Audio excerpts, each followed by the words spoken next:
You are no longer living your life, you are performing it. Somewhere between the flash of the camera and the scroll of the feed, the quiet miracle of existence was replaced by a show. You wake not to live, but to curate. You do not breathe to feel, but to be seen breathing. Every day begins with an unconscious ritual. You measure your worth by the reflection the world gives back. But here's the truth, most will never admit the reflection has become the prison. They told you that connection was the new freedom, that technology would dissolve loneliness, that visibility was power. But look closer, the more visible you became, the more invisible you felt. The more you posted, the less you existed. You have mistaken the echo for your own voice. You are surrounded by millions of people who look alive, yet are quietly dying of the same disease, the need to be witnessed. You think you are free, but your cage glows in your hand. You call it a phone, a portal, a stage, but it is an altar. Every scroll is an act of worship to the god of comparison. You kneel, not with folded hands, but with flickering thumbs, praying for relevance. It rewards you with dopamine, that sweet chemical whisper that tells you you matter for a moment. And when it fades, you chase again, hungrier, emptier. You were not born to live like this. The child you once were did not dream of algorithms. That child looked at the world with raw wonder, not through filters or followers. But slowly, the innocence was replaced by performance. You learned that applause could fill the silence of insecurity. You learned that numbers could numb the ache of insignificance. You learned that attention could feel like love until it didn't. You post not to share, but to survive. You share not to connect, but to compete. Every image becomes a small negotiation for worth. You craft moments that look effortless, while hiding the exhaustion it takes to maintain them. You call it authenticity, but it is theater. And you, my friend, are both actor and audience, trapped in your own stage lights. The tragedy is not that you played a role well, but that you've forgotten there was ever a real you behind it. The one who didn't need to be impressive, the one who found peace in anonymity, the one who could exist without applause. But now, the silence feels like death. The pause between notifications feels like rejection. You start to believe that if the world is not watching, you do not exist. This is the sickness of our time, the confusion between being seen and being alive. We are the first civilization to trade the reality of life for the performance of it. We no longer climb mountains to feel the wind. We climb them to prove we were there. We no longer eat to taste. We eat to post. We no longer love to be intimate. We love to be admired for loving. And in that exchange, something sacred has died. But I want you to hear me. This death is not the end. It is the beginning. For what dies in this silence is not the self, but the illusion that enslaved it. What you are feeling, this exhaustion, this quiet despair, is not failure. It is awakening. You are beginning to see the cost of performing instead of living. You are beginning to feel the weight of an identity that depends on validation. You are not broken. You are becoming aware. You were taught that validation equals worth, that applause equals existence. But worth is not something you perform into being. It is something you discover in solitude. It is the stillness beneath the noise. You cannot be free while your sense of self depends on strangers you will never meet. Freedom begins when you reclaim your attention, when you stop letting the world tell you who you are. Every time you scroll through someone else's success, you feed the lie that your life is insufficient. You compare your unfiltered moments to their edited ones and call yourself inadequate. You forget that they are doing the same. The entire system thrives on mutual insecurity, everyone projecting perfection, everyone secretly afraid they are falling behind. What you call connection is a silent war for approval. Comparison is the thief of peace because it turns your life into a performance against others who are also pretending. It creates a world where no one can win because the prize itself, external validation, is infinite and hollow. You chase it, thinking it will make you whole, but every victory dissolves into the next craving. It is the hunger that feeds itself. Look at the architecture of your dependency. You check the screen first thing in the morning, not out of curiosity, but out of fear. Fear that you've been forgotten. Fear that you are no longer relevant. Fear that the world has moved on without you. You call it habit, but it is worship, a ritual of insecurity repeated daily until it feels natural. But the truth is brutal. The algorithm owns your nervous system. You have outsourced your self-worth. Every like, every comment, every share, each one is a microdose of identity. You no longer ask, "Who am I?" You ask, "How am I perceived?" You have become a mirror of the mirror, endlessly reflecting reflections. And each reflection is thinner than the last, until nothing of substance remains. But there is a deeper tragedy. This performance addiction disguises itself as ambition. You tell yourself you are building a brand, creating opportunities, growing your influence. But behind the noble language lies fear, fear of being unseen, unchosen, unremarkable. You do not chase influence because you love expression. You chase it because you fear invisibility.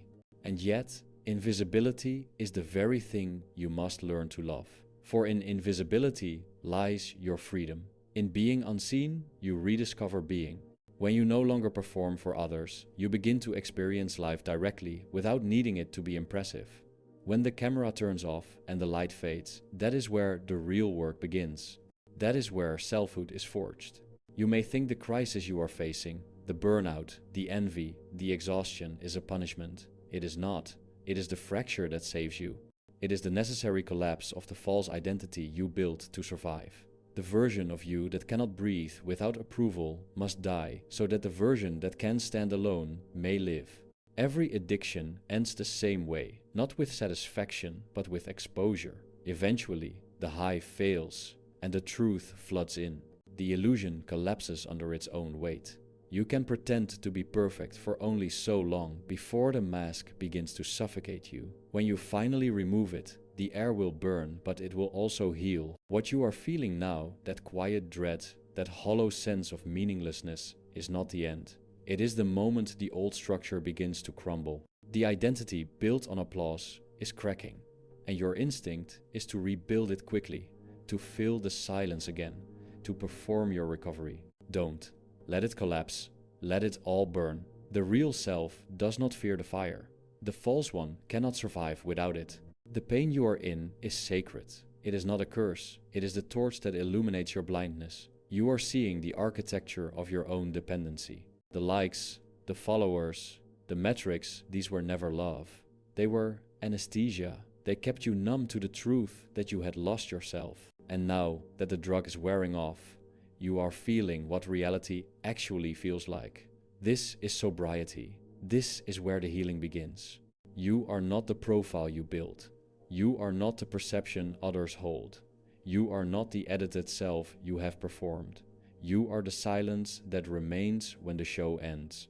And that silence, that raw, unfiltered awareness, is not emptiness. It is the foundation of power. The ego fears it, but the soul remembers it. Let the performance die. Let the feed scroll on without you. Let them wonder where you went. You do not owe the world your constant exposure. The world has not earned your presence yet. Step back into your solitude. Sit with your unposted life. Feel the quiet dignity of anonymity. This is not disappearance. This is reclamation. And as the noise fades, you will begin to notice something you had forgotten: your own mind, your own rhythm, your own clarity. You will realize that the approval you sought was nothing compared to the peace you had abandoned. You will see that freedom does not come from being seen, but from no longer needing to be.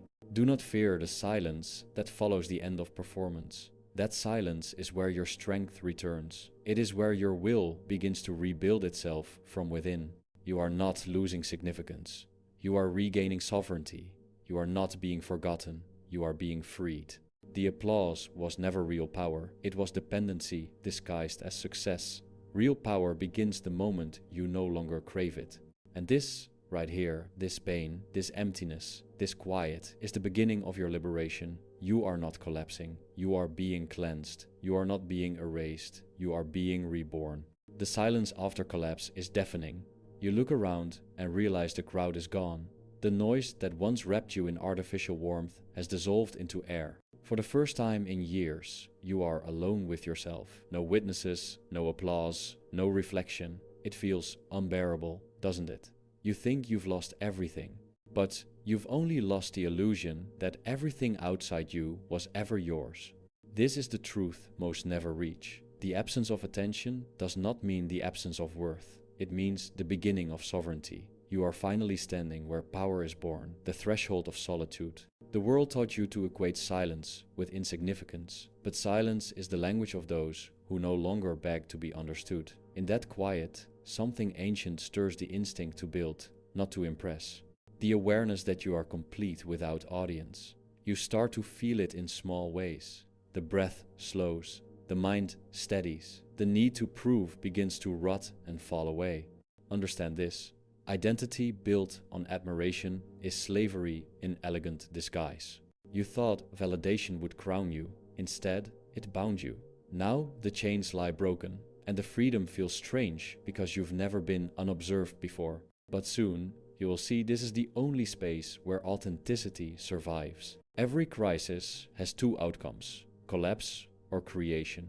Most collapse because they wait to be rescued. But you are here to create. Not a new persona, but a new constitution of being. The power you lost to the world must now be recalled, piece by piece, decision by decision. Begin with attention.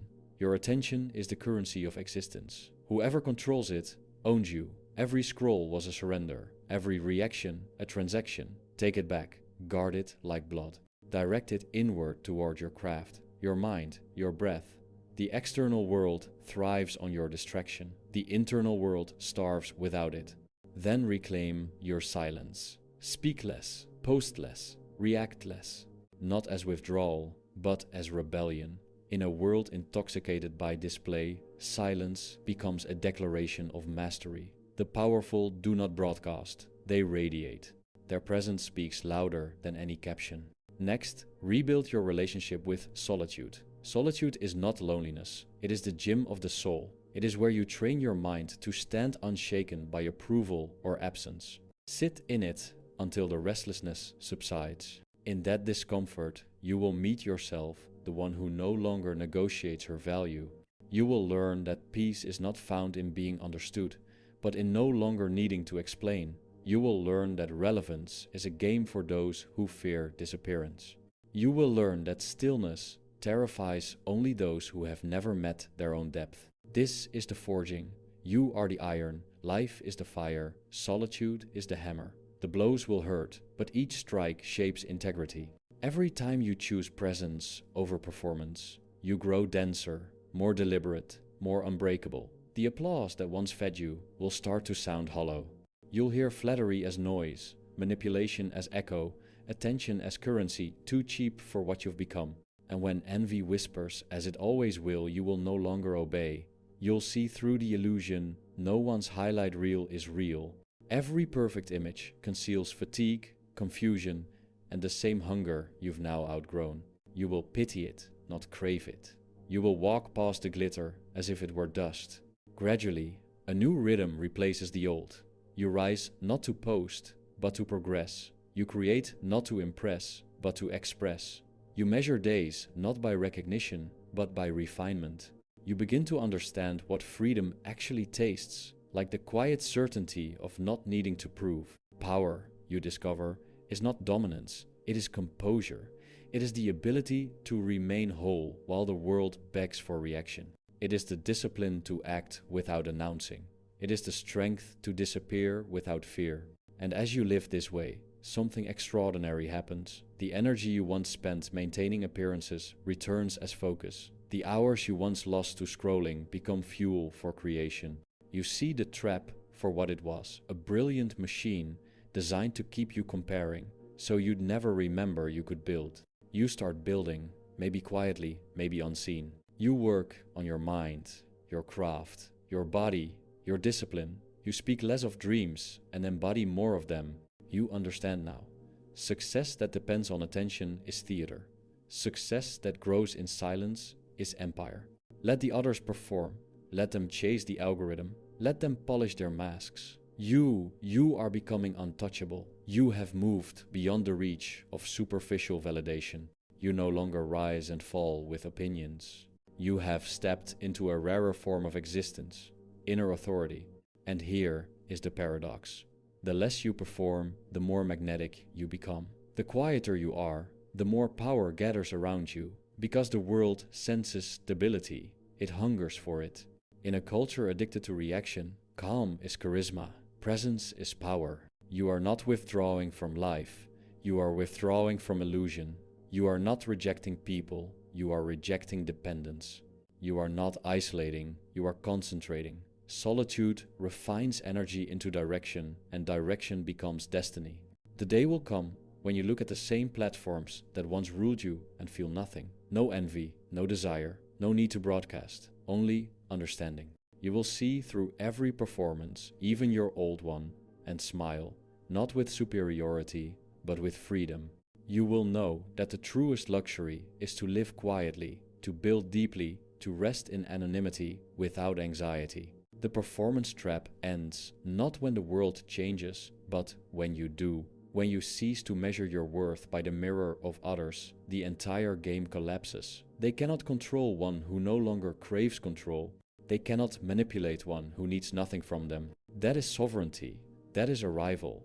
That is peace, not the fragile peace of approval, but the indestructible peace of self-possession. You wake one morning and realize the noise no longer pulls at you. The world still scrolls, still performs, still shouts for attention, but something inside you has gone still.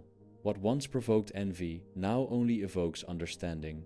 You see through it all with the ease of one who has returned from a long illusion. You scroll not to compare, but to witness. You no longer participate in the circus.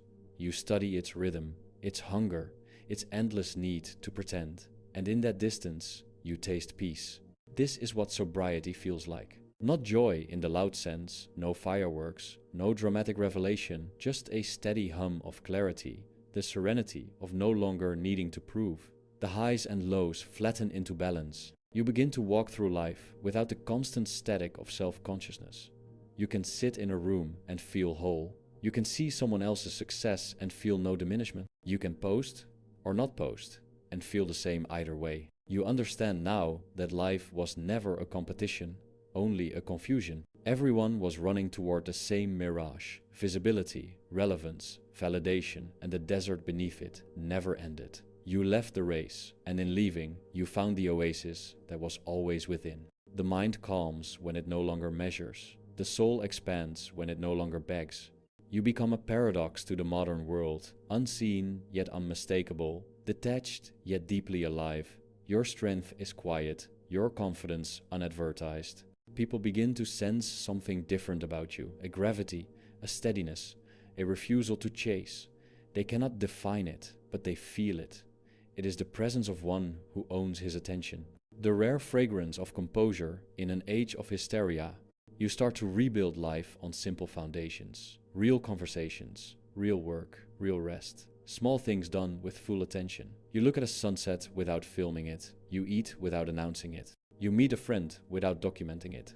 You realize that the most beautiful moments in life are those that leave no digital trace. They belong entirely to memory, and that makes them sacred. Freedom has changed meaning for you. It is no longer the power to display, but the privilege to disappear, to live beyond the reach of metrics, to belong to your own time again. The day no longer feels fragmented by comparison. It moves with rhythm. You act from intention, not impulse. You choose what to engage with, and you walk away easily when noise begins to invade your calm. This is what it means to master yourself, not to dominate others, but to be ungoverned by reaction, to see the world's manipulation clearly and smile because it no longer finds a handle inside you.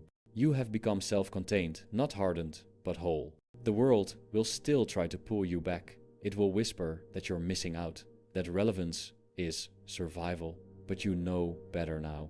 You've tasted a rarer form of wealth, inner stability, and once tasted, it ruins every cheaper substitute. You will never again trade your peace for popularity. You will never again measure life by engagement. So you move through the digital landscape like a lucid dreamer, aware of its illusions yet untouched by them. You can use it, but it can't use you. You can share, but you never sell your soul for attention. You can express, but you no longer perform. You create because creation is your nature, not your currency. And beneath it all, a quiet gratitude blooms, not the shallow gratitude of slogans, but the deep appreciation that comes from having lost and found yourself. You realize that the pain was necessary. The betrayal, the collapse, the emptiness, every wound carved out space for strength. The crisis was not destruction, it was initiation. It stripped away everything false, so the real could emerge. Now, when you look at others, still caught in the performance, you do not judge, you remember, you understand that each must pass through their own fracture to awaken. You become the calm in their storm, not by preaching, but by embodying stillness. Your very presence teaches what your words cannot. That peace is possible, that the show can end, that there is life beyond the stage. You begin to live by different measures, depth over display, truth over trend, essence over image. You care more for the quality of one moment than the quantity of applause. You move slower, think clearer, feel deeper. You begin to love again, not to be seen loving, but to truly meet another soul without agenda. You begin to work again, not to prove worth, but to shape reality with purpose. You begin to rest again, not as escape, but as reverence for life itself. This is the new sobriety, clarity without bitterness, detachment without apathy. You have learned that power is not resistance against the world, but indifference to its illusions. You have learned that strength is not dominance, but serenity. You have learned that happiness is fragile, but peace is permanent. And so the story ends quietly. No triumphant music, no grand applause, just stillness. You look at the screen that once owned you, and it's only glass now. You look at your reflection, and you finally recognize it. You smile, small, genuine, unperformed. The world keeps scrolling, performing, shouting, but you've stepped out of the spotlight and into life itself. The performance is over. The audience is gone. The light fades. And in the darkness that remains, you see yourself clear, unshaken, and free. You will not stay hidden forever. The point of silence is not disappearance, but mastery.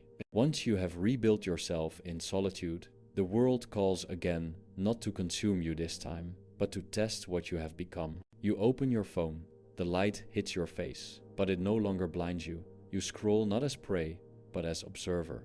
You move through the same noise that once devoured you, and you see it with new eyes. It is not a monster anymore, it is machinery. It runs on human hunger for attention, for certainty, for meaning. But you, having found meaning within, can watch it without falling in. You begin to use what once used you. You no longer post to impress, you post with intention. You understand that the tool is neutral. It is the ego that distorts it. You do not reject technology, you reclaim it. You no longer broadcast every breath, but when you do speak, it lands with weight. Your words carry the gravity of silence behind them. The world feels it. This is what true influence is. Not the manipulation of attention, but the command of energy. Most people speak to be heard. The rare few speak because they have something to say. You have become one of them. Every sentence now emerges from clarity, not craving. You no longer compete for visibility, because presence itself has become your signature. You realize something profound, that anonymity and power were never opposites. They were partners. The more unseen your motives, the more pure your action. You no longer need to declare what you're building. You simply build. You no longer need to announce what you've learned. You embody it. The world doesn't understand this kind of power at first. It searches for spectacle, for access, for proof. But over time, even the blind begin to sense gravity. People feel the steadiness in your tone, the absence of desperation in your silence. You are not louder, but everything you say cuts deeper. You are not faster, but your movement is inevitable. This is the quiet paradox of mastery. When you no longer seek to dominate, you become unstoppable. When you no longer beg for relevance, relevance seeks you. You have shifted from the economy of attention to the economy of essence. In time, your solitude becomes strength others borrow from. You meet people again, not as reflections of your worth, but as mirrors of your peace. You can listen without judgment, because you are no longer secretly comparing. You can love without possession, because you are no longer starved for validation. You can advise without superiority, because you remember what blindness feels like. The same social world that once felt like a battlefield now feels like a field of study. You understand its rhythms, the craving, the pretending, the cycles of envy and euphoria. You can walk among them untouched, like a sober man at a masquerade. You no longer resent them, you simply choose your distance. Pity, not pride, replaces judgment. You also see that influence was never about numbers, but depth. 10 words spoken from clarity can move a soul more than 10,000 shouted from insecurity. You do not chase virality, because you understand that what spreads fastest often dies quickest. You aim for permanence ideas that grow roots, not clicks. You will notice something else too. Peace changes your relationship with time. The future stops rushing at you. The past stops haunting you. You begin to move according to inner tempo, not the algorithmic rhythm of reaction. Some days you disappear completely from the world, and the world does not collapse. You smile. You remember that life continues without your performance, and that's a relief, not a threat. You have become what the world secretly hungers for, someone who does not need it. You do not demand to be followed, yet others begin to follow naturally, not because you chase, but because you lead through stillness. You remind them, by example, that depth is possible. You are not here to reject modern life. You are here to live it consciously, to move through the digital landscape as a lucid being, using tools without becoming one. You can post beauty without seeking applause. You can share ideas without feeding ego. You can disappear without fear of irrelevance. That is mastery. And when you do choose to speak, when you put your thoughts, your art, your vision into the world, it carries a different frequency. You no longer speak to fill silence. You speak from it. The world will feel the difference. They always do. The noise will pause for a moment, unable to explain why. That pause is recognition. What you once called crisis has become your credential. You can guide others, not from theory, but from survival. You can look into someone's eyes and say, "I've been where you are," and mean it. The authority that comes from having faced your own emptiness cannot be imitated. It is earned in the crucible of solitude. So you return not to perform, but to serve. To demonstrate that one can live in the modern world without drowning in it. To prove that technology, comparison, and visibility do not have to own us. You live as a quiet rebellion against superficiality, not loud, not angry, but immovable. And sometimes, when the noise feels heavy again, when the old hunger stirs, you will return to silence, not as escape, but as maintenance. You will retreat the way a warrior sharpens his blade, not to hide, but to stay ready. Solitude will always be your home, even as you walk among crowds. You will understand that enlightenment is not escape, but engagement without loss of self. You no longer need to reject the world to be free. You simply stop letting it define you. That is the final liberation, to stand in the marketplace of noise and remain untouched by it.